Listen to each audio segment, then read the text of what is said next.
دوسرے نمبر پر قرآن کریم کی تلاوت تجوید کے ساتھ کی جائے۔ اگر آپ قرآن کو تجوید کے ساتھ پڑھتے ہیں تو اس کا مطلب یہ ہے کہ آپ قرآن کریم کا حق ادا کر رہے ہیں۔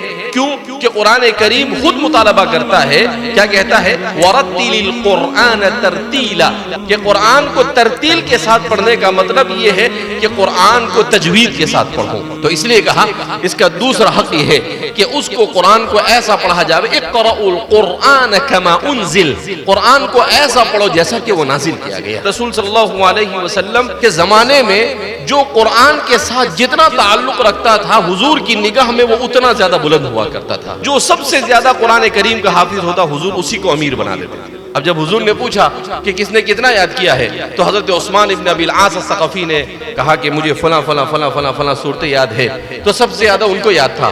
تو آپ صلی اللہ علیہ وسلم نے انہی کو امیر بنایا، اور وہی عثمان ابن ابی العاص الثقفی ہندوستان میں سب سے پہلے اسلام پہنچانے والے صحابی۔ اسی لیے ہمارے متاخرین علماء نے لکھا ہے کہ اس امت نے قرآن سے غفلت برتی ہے، کہا کم از کم 40 دن میں ایک قرآن کا ختم کرنا یہ ضروری ہے۔